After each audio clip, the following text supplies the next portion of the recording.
But you are there, a little bee in the universe. What a joy, an invisible bee in the universe doing something for the hive, and nobody will ever know you did it. This is freedom. It makes the heart blossom. It makes tingling over there.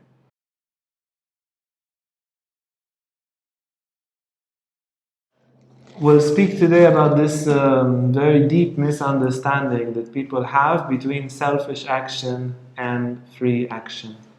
Very often people perceive, when asked what they want to do freely, they will do something only for themselves. And that will appear, so they will do something only for themselves, and that will appear as an action derived from freedom. And when an action involves the service of others or the duty is wrongly perceived, and the acts of service, they are wrongly perceived as a kind of obligation, a kind of I don't want to do it. I'm somehow forced because I want something from people, I want some compensation, I'm afraid of people, or something like that.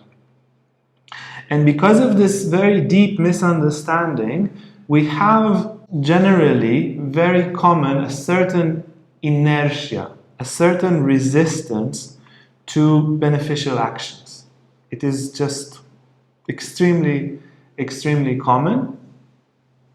And there is like a pressure. We wait for the moment where we can stop taking care of other people, we can stop our service, we can stop our duties, and then find our freedom. There is a game there that we perceive in a very childish way, that our only freedom is some kind of numbing time in front of the screen. This we associate as freedom.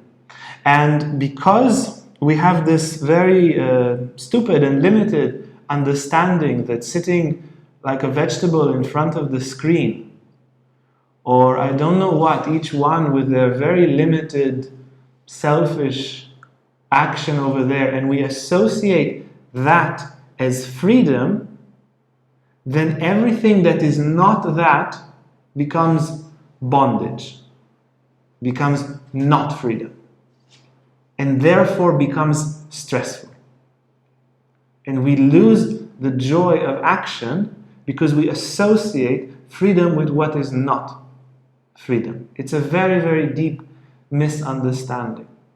Now, if you look at the entirety of nature and the freedom of nature, if you look at all the organs of your body, all the cells of your body, all the ecosystem, everything is constantly working to maintain the individual, the park, and to serve spontaneously the whole. All the organs serve the body, the tissues serve the organs, the trees create oxygen, living creatures create CO2, they breathe together. It's flowing.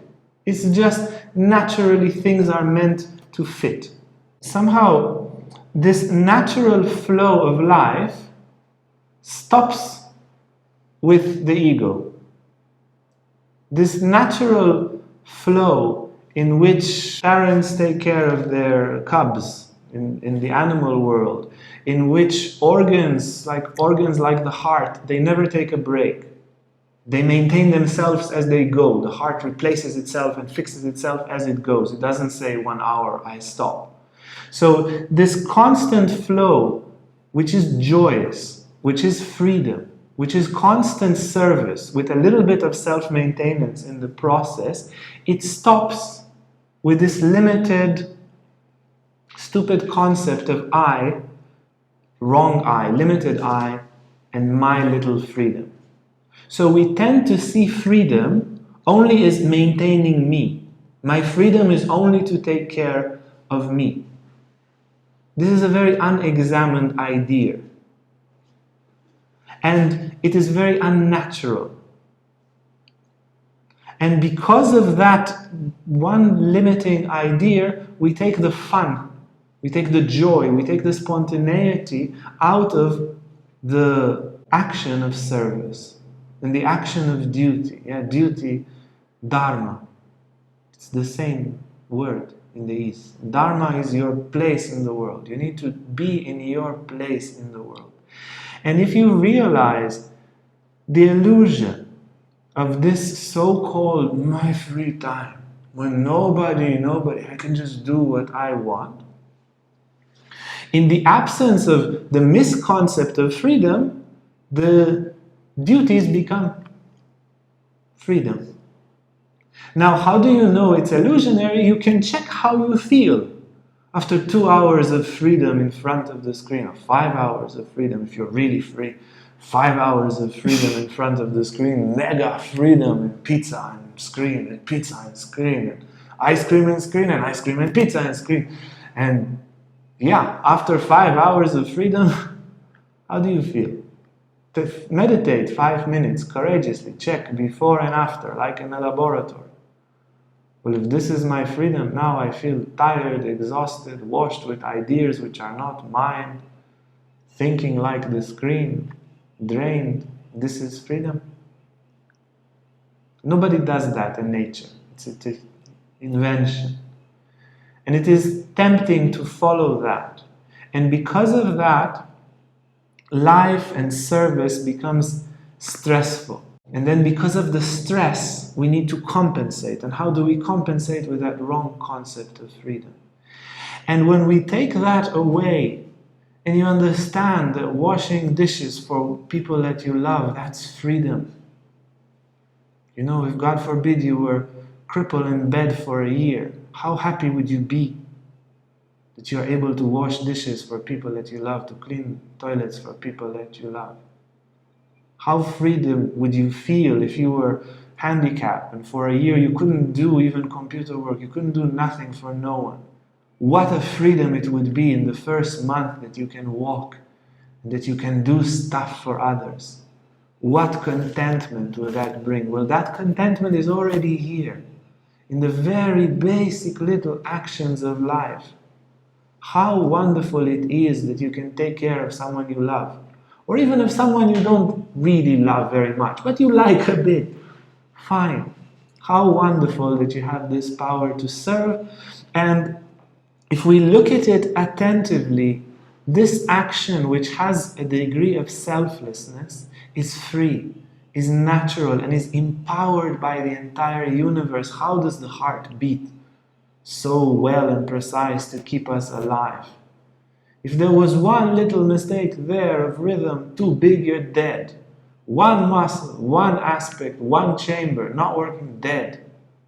The entire universe sustains the heart, because the heart thinks of the whole body. It doesn't even think. It's just integrated in the whole body, and the universe, and it's all working. And the heart beats freely. And we can beat freely, like the heart, without too much me, mine, without waiting to finish to get to my stupid freedom, which is not freedom. Freedom is just this now. This task is freedom. And then as we work, we accumulate no stress, no tension. It's not polarized. It's not wanting to end it to get to something. Because that something is garbage. It's useless. But to understand that it's garbage, that it's useless, we need to bring awareness there. Because most people think this is the meaning of life, the screen and the pizza, or whatever it is that you do with your so-called free time. So once this illusion is broken, service becomes an expression of svatantriya, of your wildest freedom of the heart. And you can do the most banal office tasks like a tornado of freedom and love. This is karma yoga. This is the essence of it. The joy of the most simple tasks, done in secret. Nobody even knows that you've done it. You get zero praise for it. But you are there, a little bee in the universe. What a joy an invisible bee in the universe doing something for the hive, and nobody will ever know you did it. This is freedom. It makes the heart blossom. It makes tingling over there. You feel an active part of the universe, needing no praise, needing no compensation. You're just taken care of. There's a saying in German, of course, the Germans have saying. It goes, freedom is not to do what you want, but to want that which you do or which is necessary to do. And because now you've been speaking somehow more to the wider public, let's say, but of course a lot of the people listening right now and also then later on will be already a bit more advanced on the spiritual path. Maybe you will not be into pizza and Netflix for 5 hours every day because your schedule is just simply too full to have that. But what you can observe is there a wish for that or any of the alike? It doesn't have to be now pizza in any case. Maybe you have other things that you want to rush to and that sort of take you out of the present moment, that take you out of the duty that the universe puts into your hand right now in this moment. And one way to watch yourself while already being a spiritual practitioner, having a schedule that is filled with yoga classes and with reading and with karma yoga and with practice and meditation and so on, see if there is a wish to break free from that.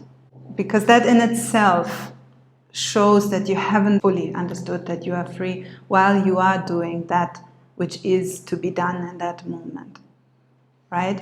When there is something that still hopes for a bit of appreciation, as you say, for any sort of compensation, if there is I'm doing this because I'm doing this in the hope of, I'm only doing this because I feel, I don't know what, I will not be part of my spiritual community if I don't have my schedule filled with meaningful things like this. But actually I feel imprisoned by this, I feel squeezed by this. I pity myself, I victimize myself for the immensity of practice that I do. If then somebody needs my help for 2 minutes, it's already stressing me out because it will upset my schedule, and then I get agitated. And all of these are signs of the same mechanism being out of place. If you are integrated within God's flow, whatever the universe asks from you, it will appear through you. I remember we had once, in the very beginning of me coming to the path, we had an ashram meeting in the community back in Europe. And there was continuously this problem that there would remain some either washed up dishes or not yet so washed up dishes around the sink. It would be a continuous thing. Somebody would forget a knife. 30 people living in a house, stuff like that happens. And there would be debates on and on, hours and hours, about what we do. So everybody gets their knife. Let's put a little paper on top of the knife saying you have to pay €5 because you were not attentive. Let's put a list of people who are forgetting their knives. Then everybody has to pay. All sorts of weird compensatory mechanisms. And I remember coming there being still quite innocent in that way and just saying, why don't we do like this, that whenever you wash something, you also wash one thing that isn't yours. It was an uproar for a half hour how I could come up with such an aberration of an idea. Where did that arise from? And I was like, well, you guys are my family. I don't mind to wash a knife of yours and a cup of yours and to take out that plate that you forgot in the crate. And I'm sure if you are willing to do the same for me, then we have a wonderful household and we have a wonderful time together. But mostly, even when we are doing so-called spiritual practice, the ego will remain and will keep its grip and say, no, this is my part, and I will do my part, and I will not do more, and I will do only this. And if somebody is asking something, I'm already exploding that I have to do my anahata tapas to awaken my heart. Yes. Wonderful. Congratulations for encrusting your prison even more than it already was. So this is very important once you go further on the path to remain very attentive. these outward things of, and then I have a nice schedule that I can present, and here my tapas, and I did a little checkup on all my practice, and so on. But I cannot wash the cup of my friend, and I cannot stay one moment to help them carry a box. I don't feel to ask them. I feel then I'm stepping on somebody's toes. Where's the unity in that? So I would invite that you remain very attentive to these sort of tendencies when the ego becomes a spiritual ego, and the mechanism is not anymore pizza, beer, and Netflix, but it might be other things that still don't allow you to remain in the flow of what God is asking from you. Hey guys, if you like this video, make sure to like and subscribe to our YouTube channel for more content on spirituality, Tantra, and more. And if you want to sign up for our online classes or for our retreats, you can see our website on the description below.